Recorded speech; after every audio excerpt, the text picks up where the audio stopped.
Sunflower പോലെയുള്ള മറ്റ് vegetable ഓയിൽസാണ്. നമ്മളിത് എവിടെ നിന്നാണ് കൺവെൻഷനലി ഇമ്പോർട്ട് ചെയ്തുകൊണ്ടിരിക്കുന്നത്? മലേഷ്യയിൽ നിന്ന്, ബ്രസീലിൽ നിന്ന്, യുക്രൈനിൽ നിന്ന്, റഷ്യയിൽ നിന്ന്, അർജൻറ്റീനയിൽ നിന്നൊക്കെ തന്നെയാണ് നമ്മൾ ഇമ്പോർട്ട് ചെയ്തുകൊണ്ടിരിക്കുന്നത്. ഇത് ഇന്നോ ഇന്നലെയാണോ ശ്രീ വിജു തുടങ്ങിയത്? ഇത് വർഷങ്ങളായിട്ട് ചെയ്തുകൊണ്ടിരിക്കുന്നതാണ്. അപ്പോൾ ഇത് നേരത്തെ ഒരു സമയത്ത് ഈ ഇമ്പോർട്ട് ഡ്യൂട്ടി എന്ന് പറയുന്നത് ഏതാണ്ട് 32% മുകളിലായിരുന്നു. 32% മുകളിലായിരുന്ന സമയത്ത് നമ്മുടെ നാട്ടിൽ ഒരു സൂപ്പർ മാർക്കറ്റിൽ ചെന്ന് താങ്കൾ ചോദിക്കണമായിരുന്നു എത്ര രൂപയ്ക്കാണ് ഇവിടെ എഡിബിൾ ഓയിൽ റീറ്റെയിൽ ചെയ്യുന്നതെന്നുള്ളത്. ഇന്ന് താങ്കൾ ചെന്ന് ചോദിക്കണം. ഇപ്പോൾ പലപ്പോഴും നമുക്കറിയാം, ഒന്ന് വാങ്ങിയാൽ ഒന്ന് ഫ്രീ എന്ന രീതിയിൽ തന്നെ എഡിബിൾ ഓയിൽ ഇവിടെ കിട്ടുന്നുണ്ട്. അതിന് കാരണം ഈ ലോവർ ഡ്യൂട്ടിയാണ്. 20%-ലധികം ലോവർ ഡ്യൂട്ടി കുറയുമ്പോൾ കർഷകനായിട്ടുള്ള താങ്കൾക്ക്, അതായത് 1/3 മാത്രം പ്രൊഡ്യൂസ് ചെയ്യുന്ന താങ്കൾ ഇവിടെ ഇരുന്ന് ദുഃഖിക്കുകയും രാജ്യം ഒരു രാജ്യദ്രോഹ സർക്കാരാണ് ഭരിക്കുന്നത് എന്ന് പറയുകയും ചെയ്യുമ്പോൾ കൺസ്യൂമേഴ്സ് ആയിട്ടുള്ള ആൾക്കാർക്കാണ് ഇതിൻ്റെ ബെനിഫിറ്റ് കിട്ടുന്നത്. നോക്കൂ, അദ്ദേഹം പറയുന്ന പല കാര്യങ്ങൾ, അദ്ദേഹം പറഞ്ഞിരിക്കുന്ന പല ഉദാഹരണങ്ങൾ ഒരുപക്ഷെ ഒരു ഇന്ത്യൻ കൺസ്യൂമറെ സംബന്ധിച്ചിടത്തോളം എത്രത്തോളം റെലവൻ്റ് ആണെന്ന കാര്യത്തിൽ പോലും എനിക്ക് സംശയമുണ്ട്. ഒരു ചെറിയ ഉദാഹരണം പറഞ്ഞാൽ, അദ്ദേഹം ഇവിടെ ഓയിലിൻ്റെ ഇമ്പോർട്ടിനെ പറ്റി പറഞ്ഞു. ആ ഓയിലിൻ്റെ ഇമ്പോർട്ട് തീരുവ കുറച്ച് അത് ഏതാണ്ട് 14% മാത്രമായിട്ട് എത്തിയിരിക്കുന്നത് കൊണ്ട് ഏറ്റവും വലിയ രാജ്യദ്രോഹമാണ് എന്നാണ് അദ്ദേഹം പറയുന്നത്. ഇതിൻ്റെ കണക്ക് മാത്രം പറഞ്ഞാൽ പോരാ, ഇതിൻ്റെ ബെനഫിഷ്യറി ആരാണ് ശ്രീ ബിജു? ഈ ഇമ്പോർട്ട് ചെയ്യുന്ന സമയത്ത് താങ്കൾ ആദ്യം മനസ്സിലാക്കേണ്ടത്, എഡിബിൾ ഓയിലിൻ്റെ കാര്യത്തിൽ ഇന്ത്യ ലോകത്തിലെ ഏറ്റവും വലിയ ഇമ്പോർട്ടറാണ്. ലോകത്തിൽ ഏറ്റവും കൂടുതൽ എഡിബിൾ ഓയിൽ ഇമ്പോർട്ട് ചെയ്യുന്ന രാജ്യം ഇന്ത്യയാണ്. എന്ന് വെച്ചാൽ നമ്മുടെ രാജ്യത്തുള്ള, താങ്കളൊരു കർഷകനായതുകൊണ്ട് താങ്കളോട് പറഞ്ഞു തരേണ്ടി വരുന്നതിൽ ബുദ്ധിമുട്ടുണ്ട്. പക്ഷേ നമ്മുടെ രാജ്യത്തിന് ആവശ്യമുള്ള എഡിബിൾ ഓയിലിൻ്റെ 2/3 നമ്മൾ ഇമ്പോർട്ട് ചെയ്യുകയാണ്. ഇവിടുത്തെ ആഭ്യന്തര ഉൽപ്പാദനം 1/3 മാത്രമേ ഉള്ളൂ. അപ്പോൾ ഇവിടെ കർഷകർ ഉൽപ്പാദിപ്പിക്കുന്നത് മാത്രം ആശ്രയിച്ച് നിന്ന് കഴിഞ്ഞാൽ ഇന്ത്യയിലുള്ള ആൾക്കാരുടെ എഡിബിൾ ഓയിൽ, ഇപ്പോൾ സൺഫ്ലവർ ഓയിലാകാം, മറ്റേതെങ്കിലും വെജിറ്റബിൾ ഓയിലാകാം, ആ ഓയിലുകൾക്ക് യാതൊരു വിധത്തിലുള്ള ഉപയോഗത്തിന് വേണ്ടിയിട്ട് ഇവിടെ മതിയാകില്ല എന്നുള്ളതാണ് ഒന്നാമത്തെ കാര്യം. 2, ഇത് ഇമ്പോർട്ട് ചെയ്തതിന് ശേഷം എവിടേക്കാണ് പോകുന്ന? റിഫൈനേഴ്സിലേക്ക് പോകുന്നു. റിഫൈനേഴ്സ് ഇത് ചെയ്തതിന് ശേഷം കൺസ്യൂമറിന് പോകുന്നു. ഈ ഡ്യൂട്ടി കുറയുന്നതനുസരിച്ചിട്ട് ആനുപാതികമായിട്ട് വ്യത്യാസം വരുന്നത് ഇതിൻ്റെ പ്രൈസിലാണ്. താങ്കളിപ്പോൾ പറഞ്ഞിരിക്കുന്ന എന്തിൻ്റെ കാര്യമാണ്? വെളിച്ചെണ്ണയുടെ കാര്യമാണ്. താങ്കൾ ഈ പറഞ്ഞിരിക്കുന്ന വെളിച്ചെണ്ണയുടെ വില എന്താണെന്നുള്ളത് നമുക്കറിയാം. നേരെ മറിച്ച് ഞാൻ പറഞ്ഞത് ഈ വെളിച്ചെണ്ണയല്ലല്ലോ മറ്റേതിനകത്ത് വരുന്നത്. പ്രധാനമായിട്ട് വരുന്നത് എന്തൊക്കെയാണ്? സൺഫ്ലവർ പോലെയുള്ള മറ്റ് വെജിറ്റബിൾ ഓയിൽസാണ്. നമ്മളിത് എവിടെ നിന്നാണ് കൺവെൻഷനലി ഇമ്പോർട്ട് ചെയ്തുകൊണ്ടിരിക്കുന്നത്? മലേഷ്യയിൽ നിന്ന്, ബ്രസീലിൽ നിന്ന്, യുക്രൈനിൽ നിന്ന്, റഷ്യയിൽ നിന്ന്, അർജൻറ്റീനയിൽ നിന്നൊക്കെ തന്നെയാണ് നമ്മൾ ഇമ്പോർട്ട് ചെയ്തുകൊണ്ടിരിക്കുന്നത്. ഇത് ഇന്നോ ഇന്നലെയാണോ ശ്രീ വിജു തുടങ്ങിയത്? ഇത് വർഷങ്ങളായിട്ട് ചെയ്തുകൊണ്ടിരിക്കുന്നതാണ്. അപ്പോൾ ഇത് നേരത്തെ ഒരു സമയത്ത് ഈ ഇമ്പോർട്ട് ഡ്യൂട്ടി എന്ന് പറയുന്നത് ഏതാണ്ട് 32% മുകളിലായിരുന്നു. 32% മുകളിലായിരുന്ന സമയത്ത് നമ്മുടെ നാട്ടിൽ ഒരു സൂപ്പർ മാർക്കറ്റിൽ ചെന്ന് താങ്കൾ ചോദിക്കണമായിരുന്നു എത്ര രൂപയ്ക്കാണ് ഇവിടെ എഡിബിൾ ഓയിൽ റീറ്റെയിൽ ചെയ്യുന്നതെന്നുള്ളത്.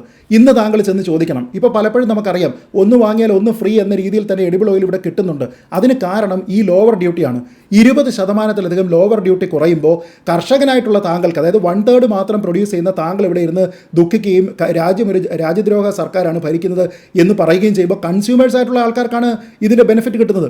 അതേപോലെ താങ്കൾ നോൺ ബസ്മതി റൈസിൻ്റെ കാര്യം പറഞ്ഞു. നോൺ ബസ്മതി റൈസുമായി ബന്ധപ്പെട്ട് വളരെ കൃത്യമായിട്ട് പറയുന്നുണ്ട് ഓരോ രാജ്യങ്ങളിൽ വന്നിരിക്കുന്ന പ്രൊഡക്ഷൻ. ഇന്ത്യ പറഞ്ഞിരുന്നല്ലോ, ഇപ്പോൾ നേപ്പാളിലെ പ്രൊഡക്ഷൻ, ഭൂട്ടാനിലെ പ്രൊഡക്ഷൻ, അയൽ രാജ്യങ്ങളുമായി ബന്ധപ്പെട്ട പ്രൊഡക്ഷൻ, ഈ കാര്യങ്ങളെല്ലാം പരിഗണിച്ചതിന് ശേഷമാണ് നമ്മൾ എന്തുകൊണ്ടാണ് നോൺ ബസ്മതി റൈസിന് ഇത് ചെയ്തത്. ഇവിടെ ആഭ്യന്തരമായിട്ടുള്ള വില എത്രത്തോളമാണ് ഇതിൽ വ്യത്യാസം ഉണ്ടാകുന്നത്, ഇൻഫ്ലേഷൻ്റെ കാര്യം എന്താണ്, ഇതൊക്കെ പറഞ്ഞിട്ട് വളരെ കൃത്യമായിട്ടുള്ള എക്സ്പ്ലനേഷൻ പറഞ്ഞു. അപ്പോൾ എന്തെങ്കിലും ഒരു കാര്യത്തിനെ വെറുതെ എടുത്ത് വെച്ചിട്ട് താങ്കൾ അങ്ങനെ പറയരുത്. താങ്കൾ ഈ ഫ്രീ ട്രേഡ് എഗ്രിമെൻറ്റുമായിട്ട് പറയുന്നത് തന്നെയാണ്. ഫ്രീ ട്രേഡ് എഗ്രിമെൻറ്റ് ഇവിടെ കൊണ്ടുവരുന്നിരിക്കുന്നതും WTO വരുന്നതുമായി ബന്ധപ്പെട്ട് ഇന്ത്യക്ക് എന്താണ് ഗുണമുണ്ടായിട്ടുള്ളതാണോ ദോഷമുണ്ടായിട്ടുള്ളതാണോ? WTOയുടെ ഫ്രീ ട്രേഡ് എഗ്രിമെൻറ്റ് എത്രയോ കാലം ഡെലിബറേറ്റ് ചെയ്തതിന് ശേഷമാണ് ഇന്ത്യൻ ഗവൺമെൻറ് സമ്മതിക്കുന്നത്. അതിനുശേഷം 1 ഡസനിലധികം നമ്മൾ ഫ്രീ ട്രേഡ് എഗ്രിമെൻറ്റ് സൈൻ ചെയ്തു. ഇനിയും പലതും നമ്മൾ ഡിസ്കഷനിലാണ്. ആ ഡിസ്കഷനിൽ നടക്കുന്ന സമയത്ത് ഇന്ത്യ അവിടെ പ്രവർത്തിക്കുന്നത് ഏത് രീതിയിലാണ്? വളരെ കൃത്യമായിട്ട് പീയൂഷ് ഗോയലിനെ പോലെ മന്ത്രി തന്നെ ആവർത്തിച്ച് പ്രസ്താവനകൾ നടത്തിയിട്ടുണ്ട്. നമുക്കൊരു രാജ്യവുമായിട്ടുള്ള ബന്ധം, മ്യൂച്വലായിട്ടുള്ള ബെനിഫിറ്റ്സ്, 2 രാജ്യത്തെയും കർഷകരുടെ ബെനിഫിറ്റ്സ്, ഈ കാര്യങ്ങൾ നോക്കിയതിന് ശേഷം മാത്രമാണ് ഇത് ഫാസ്റ്റ് ട്രാക്ക് ചെയ്തിട്ടാണെങ്കിൽ പോലും സൈൻ ചെയ്യുന്നത്. WTOയിൽ വരുന്ന സമയത്ത് താങ്കൾ ഇതിനകത്ത് കുറേ കാര്യം പറഞ്ഞു, മിനിമം സപ്പോർട്ട് പ്രൈസുമായിട്ട് ബന്ധപ്പെട്ട്. WTOയിലെ ഇന്ത്യയുടെ ഇടപെടൽ എങ്ങനെയാണ് ശ്രീ ബിജു? ഇന്ത്യ അവിടെ പ്രവർത്തിക്കുന്ന ഒരു കറക്റ്റീവ് ഫോഴ്സ് ആയിട്ടാണ്. അതായത് റൈസിന്, വീറ്റിന്, കോട്ടൺ, ഈ കാര്യങ്ങൾക്കൊന്നും തന്നെ സബ്സിഡി പാടില്ല എന്ന നിലപാടെടുത്തിരിക്കുകയാണ് അമേരിക്ക, കാനഡ പോലെയുള്ള രാജ്യങ്ങൾ. അപ്പോൾ ഇന്ത്യ അവിടെ പറയുന്നത് എന്താണ്? ഈ WTOയിൽ ഉള്ളതുകൊണ്ട് അവർ പറയുന്നത് കേട്ടിട്ട് ശരി സാർ നമ്മളിവിടെ ഇത് സബ്സിഡി കൊടുക്കുന്നില്ല എന്നാണോ പറയുന്നത്? റൈസിന് താങ്കൾക്കറിയാമല്ലോ 2014 വിലയും ഇപ്പോഴത്തെ വിലയും വെച്ച് നോക്കിക്കഴിഞ്ഞാൽ ക്വിൻ്റലിന് 61% MSPയിൽ വർധനയാണ് ഉണ്ടായിരിക്കുന്നത്.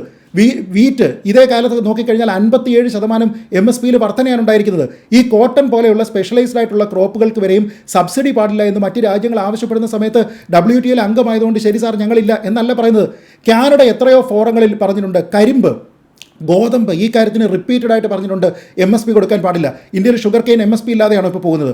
അപ്പോൾ ഇതൊക്കെ വെറുതെ ഇങ്ങനെ ആൾക്കാരെ തെറ്റിദ്ധരിപ്പിക്കാനായിട്ട് പറയാം എന്നതിനപ്പുറത്തേക്ക് ഇന്ത്യയുടെ ബെനിഫിറ്റ് എന്താണ്? ഗവൺമെൻറ് ഓഫ് ഇന്ത്യ വളരെ കൃത്യമായിട്ട് പ്രധാനമന്ത്രി അടക്കം ട്വീറ്റ് ചെയ്തിട്ടുണ്ടല്ലോ. India free trade agreement sign ചെയ്തതിന് ശേഷം നമ്മൾ എന്ത് അംബീഷ്യസ് ഗോളാണ് സെറ്റ് ചെയ്തിരുന്നത്, ആ ഗോൾ എപ്പോൾ അച്ചീവ് ചെയ്തിരിക്കുന്നു. അതിന് അദ്ദേഹം താങ്ക് ചെയ്യുന്നത് ആരെയാണ്? നമ്മുടെ നാട്ടിലുള്ള കർഷകരായിട്ടുള്ള ആൾക്കാർ ഉൾപ്പെടെയാണ്. ഇത് ഇന്നും ഇന്നലെയല്ല തുടങ്ങിയത്. കർഷക സമരം തുടങ്ങിയതിന് ശേഷം തന്നെ താങ്കൾ ഓർക്കുന്നുണ്ടാവും ഒരു പക്ഷേ $400 ബില്യൺ ഡീലിനാണ് നമ്മളിവിടെ ശ്രമിച്ചിരുന്നത്. 9 ദിവസം മുമ്പ് നമ്മളൊരു ഗോൾ വെച്ചിരുന്നത് 9 ദിവസം മുമ്പ് നമ്മളത് അച്ചീവ് ചെയ്തു എന്ന് പറഞ്ഞാൽ നമ്മുടെ ട്രേഡ് വർദ്ധിച്ചു എന്നാണ്. ഏത് സൂചികകൾ എടുത്ത് നോക്കിക്കോളൂ, ഏത് അന്താരാഷ്ട്ര പഠനങ്ങളോ റിപ്പോർട്ടുകളോ വാർത്തകളോ എടുത്ത് നോക്കിക്കോളൂ, ഇന്ത്യയുടെ ഫ്രീ ട്രേഡ് വന്നതിന് ശേഷം ഇന്ത്യയുടെ എക്സ്പോർട്ടിന് ബെനിഫിറ്റാണ് ഉണ്ടായിരിക്കുന്നത്. പിന്നെ ഇതെല്ലാം മ്യൂച്വലാണ്. ഞാൻ